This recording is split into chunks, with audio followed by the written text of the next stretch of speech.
All right, welcome to Book Club.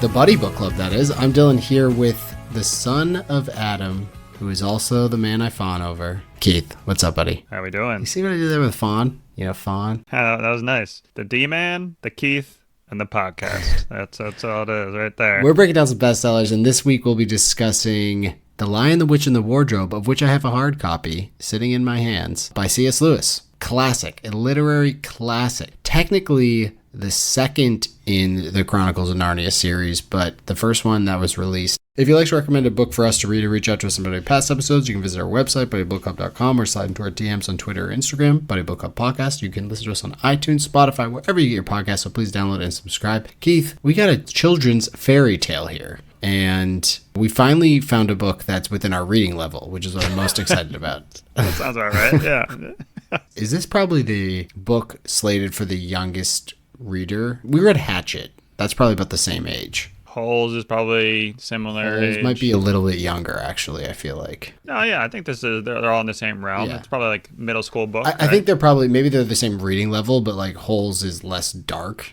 than this, or... Holes got to deal with like some bigger themes, though. Yeah, I guess that's true. And kids do die in Holes, don't they? No, but they are like child labor law issues. Yeah, no one's getting like on. stabbed on a stone table kind of thing.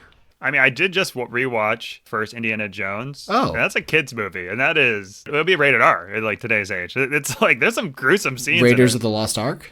Yeah. Oh, that's funny. I actually just recently rewatched The Last Crusade. Such a great flick. Temple of Doom I haven't seen in a while, and honestly I don't think it's great. Is that the one where they take the guy's heart out? Yeah, that's what everyone remembers. That's it. And then you can just skip the Shia LaBeouf one, because that one was terrible. It was so bad. I heard the new one is just mediocre, essentially. I just remember in the Shia LaBeouf one, it like opens with like a nuclear bomb going off, and he just like jumps in a refrigerator, closes the door, and then like winds up like 4 miles away and like gets out of the refrigerator. And don't get me wrong, I understand that you have to suspend disbelief with Indiana Jones. Like a lot of the stuff is out there, which I appreciate. It's fun. That was like, okay, you just jump in a refrigerator for a nuclear bomb, and come on. That checks out to me. I don't know. Yeah. What's the issue? I appreciate just close your eyes when the Ark of the Covenant's open and you'll be fine. You know, that's more my speed. Yeah. Like stuff I don't understand. Nuclear bombs, right. I have a somewhat of an understanding that, yeah, you're probably fucked in a refrigerator.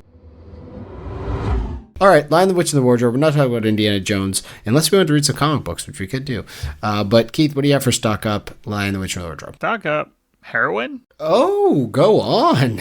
Tell me more. I know it's supposed to be this terrible drug that's highly addictive that ruins lives and whatnot, but is it really that bad? I mean, it doesn't even compare to Turkish Delight. I mean, Turkish Delight, yeah. You get one taste and you're ready to murder your family. You know, you're ready to turn your whole family over. This is just one taste you get of it. My brothers and sisters, I don't give a shit about them. As long as I can have some more Turkish Delight, that's all I care about. They immediately get a look in their eye when they have it, where it's like, oh yeah, that person's dunzo. They got that Turkish Delight dunzo look. Cheat, lie, steal, whatever you got to do to get another taste.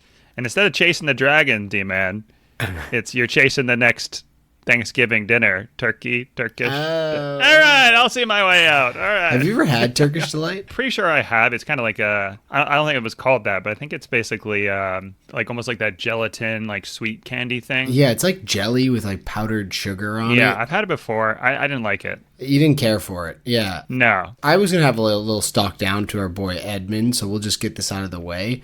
Because if you had a witch in front of you, right, she can conjure anything. She asks him, tell me what you want to eat. Like legitimately anything. And he goes for Turkish Delight. Like I know it's a different time period here we're dealing with. You know, we're talking like early 40s, maybe late 30s. I just could think of so many better sweets that I would have. Like just give me a box of Sour Patch Kid watermelons, or like endless Sour Patch Kid watermelons. Like those things just are delicious. That's like the new Turkish Delight. Kinda, yeah. That's essentially what it is. Yeah, and that's why I was thinking about it, because I was like, what is kind of like a Turkish Delight, but it's so much better? Instead of weird powdered sugar on a jelly thing, you got some citric acid sugar on it, and it has this delicious fake watermelon flavor to it. Like it checks out. Where the Turkish Delight I've had has just been like very mad. But even instead of that, I would personally go more savory. I was thinking it's winter, so I probably wouldn't want like heaping bowls of ice cream sundaes, which would probably be my number one. Just bottomless. They used to have a place by us called Chadwick's. It's closed down. But they had a thing called the Belly Buster, and if you finished it, you like got a prize or something. But it was 26 scoops of ice cream. And like, 4 bananas sliced on it and like all this other stuff. It was like my dream. It reminded me of that scene from Blank Check. They go to the ice cream place and they just give them the ice cream in like a trash pail. It almost looks like a gardening bucket. And when I was a kid, I was like, that would be the coolest thing ever. Because when we had ice cream, it was like my mom would be like, all right, 2 scoops. Like, that's it. That's your ration. You wanted the all you can eat? I just wanted the all you can eat. I want the all you can eat buffet. What would be your choice for food? Do you think if a white witch came up to you and said, pick any food you want? The savory department, I think I'd just go pizza. I just think you can't go wrong. But dessert-wise, there's nothing worse. There's literally just nothing worse than when you eat something that's like really unhealthy and it's just terrible. I feel like I've had Turkish Delight before, bit into it, and I was like, that's not really good. They're like, oh, well, that's just pure sugar. You just literally ate a cube of sugar, and you're like, that was that? Like, yeah.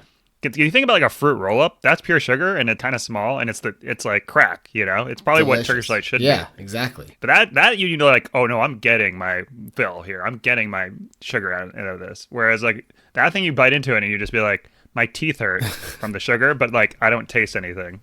Yeah, I would honestly rather be like eating spoonfuls of sugar. Like straight up. The one thing I really, really like, have you ever had caramellos? Have I ever? Yes, big fan of caramellos. Unfortunately, that's one of those things now, speaking of teeth hurting, that I like, can't eat because the next day I brush my teeth and it'll hurt because they're like it's too much caramel. They're like, oh, I still eat it. It's kind of like pizza in that same sense where it ruins my stomach, but I still eat it. So yeah, those are the two answers. You like the like almost liquid type caramel as opposed to like a Rolo caramel, which has like a little more chew to it. Rolo is like gonna stick to your teeth, but you have to like actually pry it off. Like you have to like whereas the caramello sticks to your teeth and it's a good stick. Yeah, okay. Got you. Because I feel like it's like caramello, Rolo, and then you're getting into like the toffee type caramels, which are like actually really sticking into your teeth. Like they're hard to bite into. Ghirardelli's too have good caramel ones too. Yeah, I'm with you there. I'm with you with heroin. There's actually a doctor like back in the early 1900s or something along these lines. I think he was addicted to cocaine. And I think they stole this for the show The Nick, the Soderbergh show. I don't know if you've ever seen that, but it's a good show with Clive Owen. They stole this idea, but there was a doctor who was basically addicted to cocaine. He had a serious problem. And his other buddy doctors were like, we're gonna fix this. Don't worry. They took him away like on a boat for like 14 days and came back and he was totally fine. And lived out the rest of his life as a doctor, no problem. It turns out at the end, what they had actually done was they got him off cocaine, but they got him on to morphine. And right. Morphine is actually like not supposedly like not that bad for you if you take it appropriately and like dose it out, whatever the case is. So he just lived a normal life as a morphine addict as opposed to a crazy life as a cokehead. So... this is The Lion, the Witch, and the Wardrobe, a children's fairy tale novel. All right, my first stock up is Snitches Get Stitches. People always say that, Snitches get stitches, and unless I'm watching Oz, it never happens. Snitches, in fact, don't get stitches, and I've been watching Suits recently, as I've told you before, and there's lots of snitches on there and they rarely get stitches. They get like a little quip from Harvey Specter, but never stitches. So C.S. Lewis here decided to take it to the next level, and snitches don't get stitches, they get turned to stone, which I appreciate even more. What's up with our boy Tumnus? Mr. Tumnus. Everyone's like, oh, he's a kind fawn, this, that, and the other thing. He just sold out Lucy, like straight up. No questions asked. Had never met a daughter of Eve. I assume in the story, like there's some understanding because they seem to know, everyone seems to know these like ideas, these rules or whatever that govern the land. And they've been living in this hellish winter for who knows how long. And they kind of know, okay, if a daughter of Eve or a son of Adam is seen, it's probably going to be a good thing.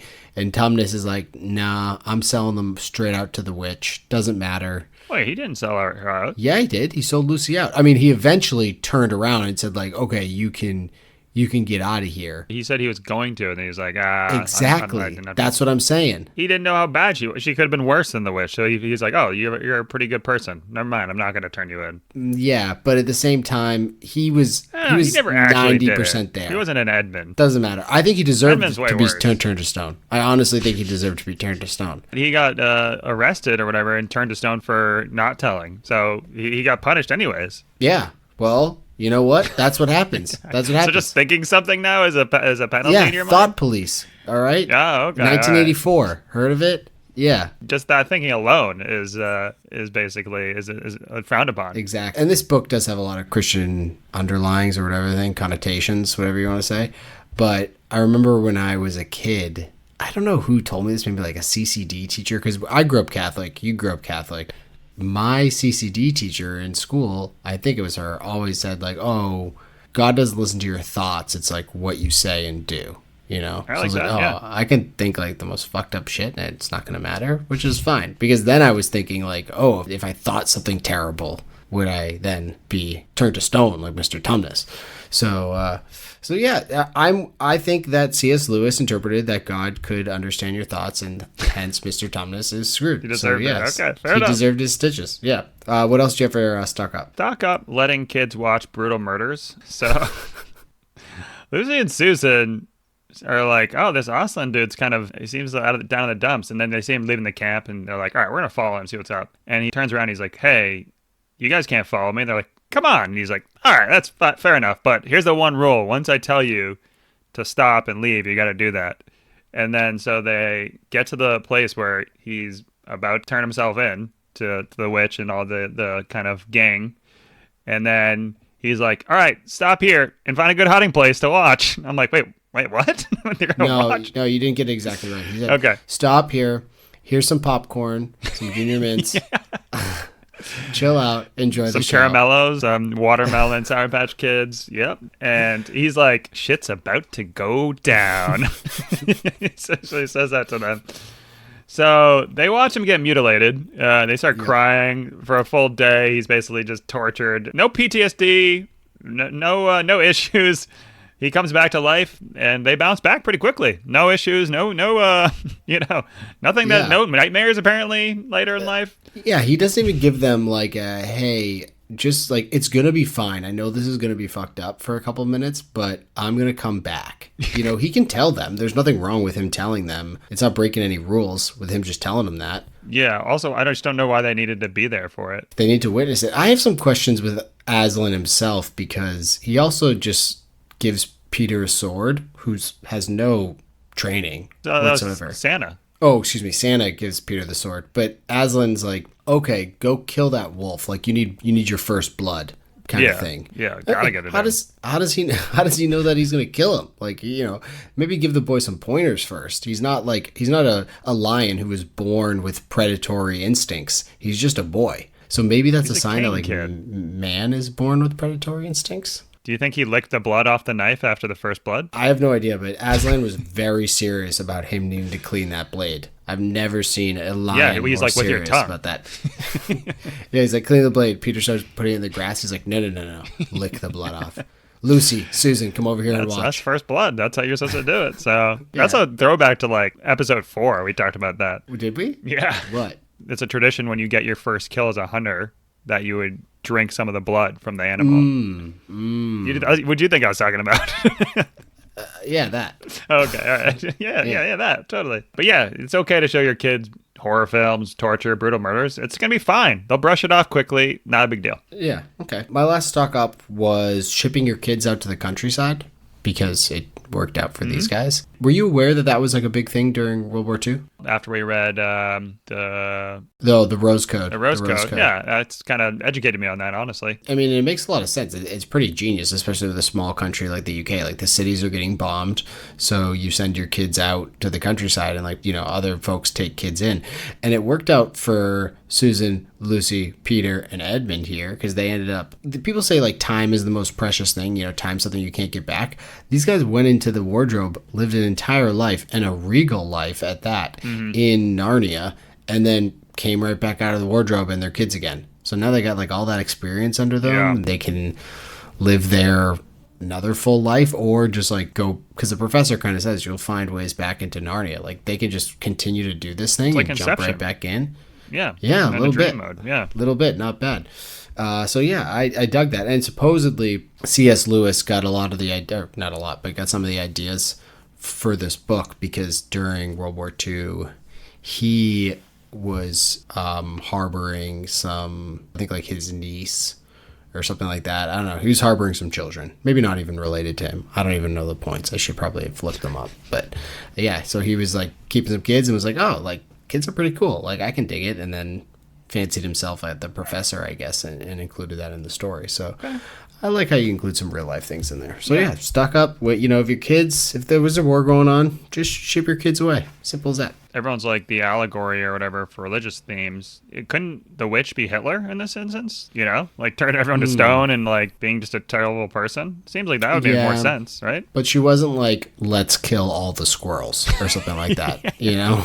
Like, she didn't have it out for, like, one group, necessarily. What'd you ever stock down? Stock down wardrobes and closets. Wait, wardrobes and closets? Yeah, both of them. Because Okay, I didn't, when I was a kid, I didn't know the difference. I really don't know the difference now, honestly. I'm not really sure the difference. Wardrobe's like a piece of furniture. Right. As well, opposed to as a kid, I didn't understand that. But this is the first book I ever remember being read to.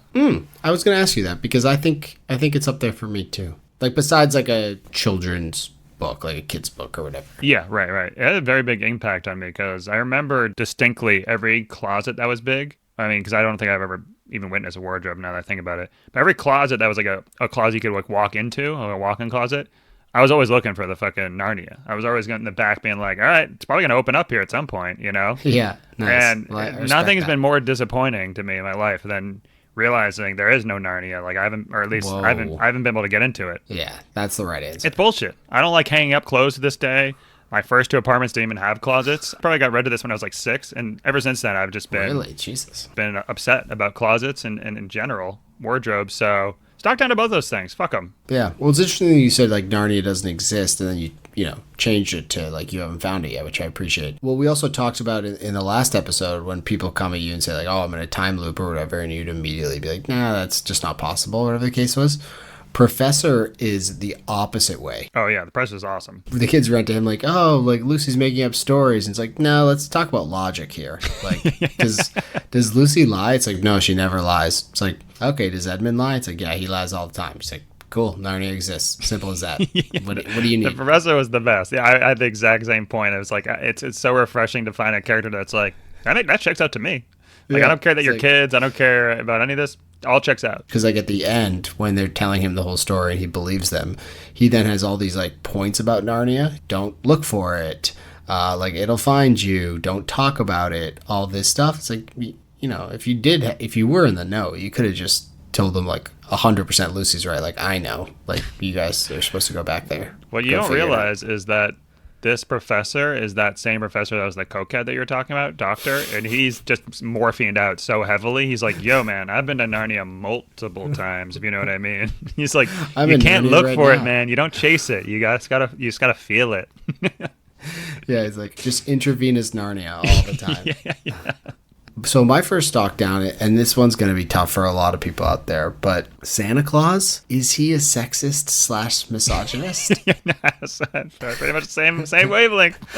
I don't have the quote in front of me. Do you have it? No, but I just I had some issues with his gifting, but go on. And I'm going to try to find it when you're talking, because I have the book in front of me, as I said. Are you talking about when he was like, well, women can't fight? Yeah, that's basically the gist of it. He was like, oh, where's my sword? It's like, women don't fight. But then he goes and gives Lucy a dagger. But it's, oh, no, he was like, Susan, you stayed at the back. And it was like, Lucy, yeah, like, you won't be part of this fight. You guys can watch brutal torture, but you can't be on the front lines fighting, whatever you do. Also, like, Santa? Really? Stick to your lane, Santa. All right? You give gifts and bring merriment. Like, don't go setting who can do what and, you know, moral and social guidelines. Like, we don't need that from you. So stick to your lane, give the gifts, and then get out of there. It was a little much. Sorry, Santa. But, you know, yeah, especially because the hero of the story was kind of Lucy. So it did kind of go counter to what the whole book narrative was. Yeah, 100%. And Peter's like the guy that, he's like the Red Ranger who has just no hangout ability You know, he's just like not a good hang. He seems like he's just like in his own Who's a good little hang on the thing. Power Rangers? A Black Ranger, obviously. The Black Ranger was a good hang. Even Billy was a good hang. Billy, he was too nerdy. You know, he leaned into it way too heavily. Well, Tommy was definitely a good hang. R.I.P. by the way. Oh yeah, Tommy was the fucking man. Green Ranger. Oh, when he was a Green Ranger and he was like kind of bad, I was like, bad boy Tommy. I'm like, damn. Tommy's the fucking man. Exactly. And he had that dagger flute. Like, oh god, and he had his own dinosaur, which is pretty fucking sick too. Well, I think they all did it. No, all the ones combined together, but Tommy had his own thing that could fight them, like that big one combined. He was like a pterodactyl, I think. No, that's the Pink Ranger. Come on, kid, grow up, would you? Sorry. Talk about my girl Kimberly. Come correct next time. The Tommy had the best weapon too. He had the axe/gun. I was like, so that's the best weapon by far, right? Everyone else had like a bow and arrow or like a sword, and he's like, I can shoot people and fucking rip them apart with an axe. Is that what he had? Because I thought Zach had the axe. Who's Zach? Blue Ranger? The Black Ranger. No, that's what I'm saying. The Black Ranger. Oh, yeah. Okay, yeah, sorry. You said Tommy. But sorry. No, Black Ranger, yeah. Zach had it nice, for sure. I used to, the Super Nintendo game is great, by the way. Yeah, Santa, like you said, talk about who's coming correct. Santa, you gotta come correct. Fuck you. I'm out on Santa. Well, I had the exact same stock down. Mine was more around the gifts themselves. All the gifts were pretty cool, I thought. Swords and shields and healing potions and Felix Felicia, whatever that horn was. Yeah. It was like the lucky charm horn or whatever. And then we get to the Beavers, and Mr. Beaver, everything that he has to work on fixed. So he gets the house fixed. He gets like the dam fixed. He gets like all this stuff that he's working on. He gets time. Yeah, he gets time back. Yeah. Which I was like, oh, great. So Mrs. Beaver, I assume she's going to get like the pantry restocked because she was cooking and doing all this stuff. All the stuff that she has to do for chores. You know, maybe some nice winter sweaters, things like that, where she could do it. It's like, no. She gets stuck with a fucking sewing machine, so she has to do more work now. I was like, what kind of shitty gift was that? That'd be like giving Mr. Beaver like an axe or something, or to help him build quicker. But you fixed all of his problems. He doesn't have any problems anymore, and now you're giving her more work. I just didn't care for it. I didn't like it at all. Once again, he's like, all right, male, you can go lounge. Like, you're done. Your work's done. Woman, you go back to work. Stay away from the fight. Go back to work. I'm surprised he didn't, because he delivered the sewing machine to her, which was nice. I'm surprised he didn't just like plop it on her back and be like, hey, carry it with you. All right, show your worth. How dare you? Like, where's Mrs. Claus? Is she in a cage somewhere? Like, what is this? What is this depiction of Santa Claus? I just did not like it at all. My final stock down is just standard Christian indoctrination, church and stuff. I hated it. You go there, they're saying gospels, all this bullshit. It's like, oh my God, just get me out of here. Get me to the donuts. Like, just get me to the donuts. They're coming after this thing. Don't worry about it. Why instead didn't they just, instead of the gospel, just read these books or something like that? Instead of doing the story of Christ and all that stuff, why don't you hide it behind some like fun animals playing in the woods? And then later in life, do the Jesus thing so that in your own head, you already have these positive vibes to the idea. And then when they pull Jesus in, you're just like, oh, Jesus is like Aslan. Like, right. That's cool for me. Instead, they just pound the Jesus thing in you and didn't work that way. So I think the better way is to just create children's stories about moral and mythical ideas that involve religion. And then you turn them at some point into like the religion thing, and then people are hooked. Minus Aslan's weird ideas, a couple of them, throwing Peter at the wolf, letting the girls see his grisly murder. I was all in, he seemed majestic and amazing. Yeah. And his sacrifice was wonderful. Really good idea. It was cunning in a good way, not in like a weird scheming way. It was like, here's how I can get one up on this witch. Yeah, I think the whole Christianity's got to figure it out, and CCD class was terrible. Instead, just be like, hey, we're going to read Chronicles of Narnia. I'd be like, I'm in. Or watch the movies and stuff like that, in the end be like, oh, by the way, this is how it ties into Jesus, by the way. Yeah. Cool. Everyone Jesus be nice to everyone. See you later. That's it, Perfect. So we basically want a movie club is what I'm looking at, or a book club. So, all right, makes sense. For kids to indoctrinate them into Jesus. Well, it's funny because I was reading the Wikipedia page, the reception. I was like, oh, I'm guessing this had like great reception because it was like ahead of its time, But some reviewers considered the tale overly moralistic, or the Christian elements overstated attempts to indoctrinate children, which the whole book is literally about fighting for what you believe in and is good. That's like a good thing to do. Kindness and forgiveness are important. Like they forgive their brother immediately. It's not like old time Christianity, like eye for eye, like fear God stuff. It's like very like just be a good person and fight for good things. Yeah, it's not Old Testament, it's New Testament stuff. This is like every basis of almost every story. So I don't really know how that's necessarily that Christian. Also, the other thing is I watched The Lion King when I was growing up. That was like my favorite Disney movie. That and Aladdin. I wasn't like, holy shit, Shakespeare's a god after I got older and started listening. Like, I wasn't indoctrinated to Shakespeare because of that. Like, that makes no sense, you know? It's just like what you like as a story. Who cares? You just loved Hamlet after that. There was a point in The Lion, the Witch, and the Wardrobe when Aslan takes Peter up and, like, shows him his kingdom. And it had very strong Lion King vibes going on. So it's really just like, Shakespeare. That's what it is. All right. Yeah, because he like takes him up to the top of the mountain and he's like, oh, everything you see here, like this is your everything kingdom. That touches the light. I was like, fucking Simba, don't go over to the elephant graveyard. Watch out. All right, what'd you love about Lion, Witch, Wardrobe? You already mentioned the professor, and that's really my favorite character. You mentioned it perfectly. Like the last book, they were like, "You're crazy for thinking outside the box," and he's like, "No, it's crazy not to think that this world exists." Honestly, like it sounds too real to be true, like not made up, right? He also had an unreal quote. He says, "My dear young lady," said the professor, "there is one plan which no one has yet suggested, and which is well worth trying." Susan says, "What's that?" He says, "We might all try minding our own business." I started clapping. I was like, yes, that's just mind your fucking own business. I was like, I love that. It's just a great quote. So the professor is awesome. Yeah, I can dig it. Well, my first love, and I think I have to say this and get this out of the way, is my local library. Because I went to get this book on Libby, and it was a wait.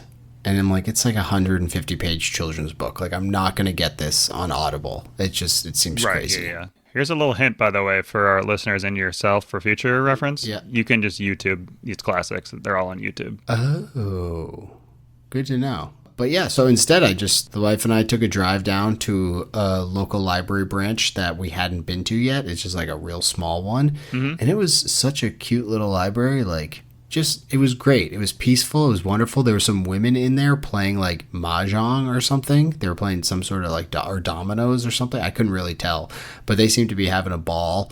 And did you use the Dewey Decimal System? No, I just looked by author's last name. No. Yeah, I don't know what that is, Phil, but I like saying the word Dewey Decimal System. It was odd going into like the children's section, and we're the only one in the library. It was like middle of the day in the middle of the week, and the librarian's like, "Can I help you?" And I was just like, no, I think I can. I'm looking for a book. I think I can find it. Like, I'm okay. You had to have the wife come with you for that, right? Yeah. She's like, "You're looking for a book in the children's section?" But they also had like, and this is even a small branch, they had like tons of DVDs. They had like Top Gun Maverick and like all like new DVDs, like the Avatar movie and stuff. I was like, why are we paying subscription services? We used to all love going to the movie store as kids because you can like go there, shop around and pick stuff out. The library is the same thing now, but it's free. As opposed to surfing online and being like, oh, what movie are we going to watch? And it happens every night. Like we're like, oh, what movie are we going to watch? It's like, not this one, not that one. It's like, no, we already have the DVD. Like we're ready to go. Like, we got it from the library. It's perfect. So they actually have, like, newer titles. Because I remember I used to go to the library, and I was always ecstatic. I was like, oh, my God, they have movies here? And then I'd go, and it'd be, like, Taming of the Shrew or some weird old movies. Yeah. You know, there wasn't anything good. Mutiny on the Bounty.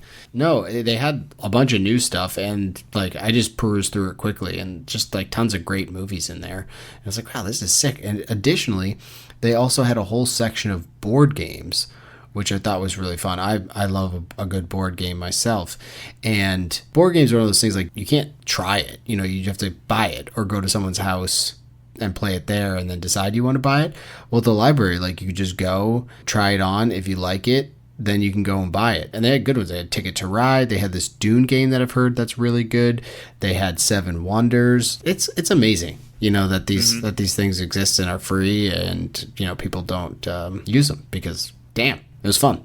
Let me ask you this. If we could establish a public internet access, so everyone has high-speed access internet, I mean, at this point, it's very important to have, but we had to get rid of all of our libraries. We cut all the costs there. Would you do that, or would you think that it's better to continue to have the library establishments? Yeah, I'm a big brick and mortar guy. Mortar or motor? Mortar. I don't know how to say that every time I have to look it up, and I work on companies that have brick and mortars. I just like the idea of going in, and like the tangibility of it makes it really nice. I wouldn't take the high-speed internet thing for that. I would hope there's a way that let's get rid of other stuff besides libraries. Okay. What else do you love? I really like this saying. The beaver is like making something, or I think he provides food, and they're like, "Oh, this is awesome. This is so great." And he says, "Merely a trifle. Merely a trifle." Merely a trifle. I don't know what it means or how it means or whatnot, but that's just a great line. It's like a better way to say "no worries," kind of, or like Yeah. "you're welcome" or "thanks." So yeah, I like it as well. I think the last thing I love, just the read aloud ability, if that's a word, and if it's not, I'm inventing it. It's a long word, but the read aloud ability of this book, and it's made that way. It's made to be read aloud. The author who's like telling, like the narrator is like breaks the fourth wall or whatever a couple times, like, oh, this part's too scary, so I won't let you listen to it, or else your parents won't read you. I like how this he's book like, anymore. I can't describe the people that are there because they're too scary, but here is someone getting tortured and a knife zapped through their heart. Yeah, exactly. But even the way like the book starts is like, once there were 4 children whose names were Peter, Susan, Edmund, and Lucy. Their story is about something that happened to them when they were sent away from London during the war because of air raids. The way it opens, I immediately felt like it was being read to me, even though I was reading it to myself. Like my internal monologue was reading it, and maybe that's because it was read to me as a kid. Yeah. But I feel like this is just a great book to read to kids, not only because it's built that way, but also because there's the perfect amount of options for voices. And I'm a big, if you read aloud, you have to do the voices kind of person. Mm-hmm. And I like that there's not a ton of characters. So, like, you don't have to make up a ton of voices. But additionally, they're mostly animals. So you can kind of freewheel it. You don't have to have a specific voice be like, oh, like, this is a big, strong, gruff guy, or whatever the case is. Like, oh, this is a squirrel. Like, this is what a squirrel is going to sound like in my head. So, yeah, it seems like a fun time to read. So people with kids out there, if you what age would you say that this is appropriate for children? I also think you could skip some of the torture scene. So I think you just be like, and then he was killed by them, and then Killed? I don't know. Even that could be. Well, I mean, then the risen from the dead thing is I don't know what you say after that. He went to sleep and then he woke Yeah, up. okay, yeah, I guess so. I don't remember how young I was when I was read this too. I think I was like 6 or 7. So, and you said That's you were young wild. too, right? Like, I was definitely young, but I don't know how young I was. I didn't think I'd been having books read to me when I was like 10. It was definitely well before then. Yeah, I'd say I was probably in like 3rd grade or something. That's like 9, 8, 9. It is interesting that both of us had this book read to us, and both of us are now really into fantasy, as well as hard drugs. So yeah, I think that's Yeah. really. And furries, Yeah. which is weird. Did you have anything else for love? Just that we wanted to say that it held up fantasy-wise. I thought it was pretty impressive to go back and read it. Even though it's a kid's book, it definitely held up, and it did kind of remind me a little bit of Lord of the Flies in terms of the writing style, but. Yeah, it definitely holds up. All right, what about hates? The ending, it was just a shorter book overall. I think most times I like say books are too long. I think this one could have been an hour longer. That maybe the ending a little bit more robust. It seemed like it wrapped up pretty quickly, and they're like, and then 30 years later, they're still there. There's just kind of like jumped times and things. So it just seems to speed up really quickly, which sometimes it's good. And this, I was like, I could have gone for another. I'm already invested at this point. Might as well make this a little bit longer. Yeah, I agree with you 100%. It didn't go super fast until like the stone table situation. And then after Aslan gets resurrected, it was like on hyper speed. The battle is like 2 pages. I had to maybe rewind tops. multiple times the witch dying because I didn't catch that. Yeah. I read a sentence. I was like, and then the witch is dead. I was like, wait, when did that happen? Like I thought they were fighting still. What? Like Aslan jumps in and like fights her, but they don't say anything. They're just like, he ran after her. And then it's like, yeah, the witch was dead, so they all ran away. It's like, wait, what? What happened? Yeah. What? So, yeah, and then after that, it was like, now they're kings and queens. They walk through the woods, white stag, back in thing. Professor says, what's up? It's like, oh, shit. So, yeah, I agree. It wrapped up rather quickly. That was really mine, was just how quickly it wound down. I thought it ended well, and it did make me interested to see like what other adventures they would have in Narnia, because they do mention these other lands and like other stuff going on. So I dug that. I guess I didn't really understand the difference between a faun and a satyr after our Percy Jackson situation. I was a bit confused. Yeah, well, we know the difference. Trust me. So I Googled it, and fawns born with horns, satyrs have to earn them. Okay, simple enough. Fawns are Greek, satyrs are Roman. Fawns are more foolish and carefree, which I didn't feel like Mr. Tumnus was that carefree, considering he tried to screw Lucy over. Definitely foolish in that regard. Satyrs often possess more intelligence, definitely smarter than Mr. Tumnus, who tried to screw over a child. But the key difference is that satyrs are, and I quote, often womanizers with their big old donkey dicks. Gotcha. Yeah. Gotcha. All right. Checks out. What's the satyrs from Percy Jackson? They like apparently have a full erection at all times or something. What is it? I forget. It was honestly just like super creepy when I read into it. I was like, what the heck? And then trying to tie it to like his buddy and Percy Jackson just gave me all these weird images in my head. So I just moved on. It's a male nature spirit with ears and a tail resembling those of a horse, as well as a permanent exaggerated erection. There you go. Yeah. God damn it. Perfect. Classic. Yeah, so I get why the satyrs are bad in this book, because no way Aslan, Jesus, is teaming up with some satyrs with spears. Well, Lion, Witch, and the Wardrobe, Keith, would you recommend it to our listeners of all ages? I'm not just saying children's books, of all ages. I think it's a good entry into fantasy. You haven't read fantasy before, if you're wanting to get your mind open a little bit, it's a quick read. I would recommend it and read it to any young kids. Yeah. Why not? Yeah, I agree. It's great. I mean, talk about like it's 180 pages. Get it from your library, go read it to your kid. It's great. I would say like 10, though. I don't know. Because you got to keep the murder in, you know? But kids can handle it. They're much more resilient than we're making them out to be. We can't baby these kids these days.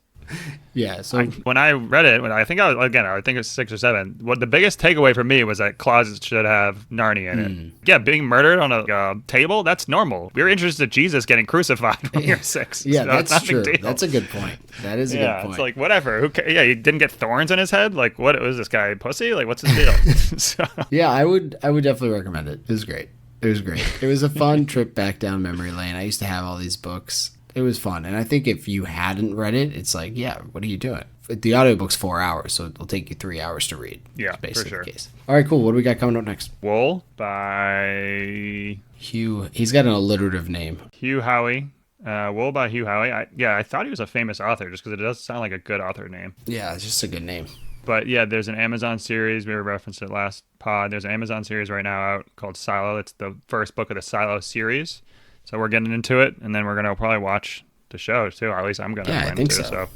I think it's a good idea.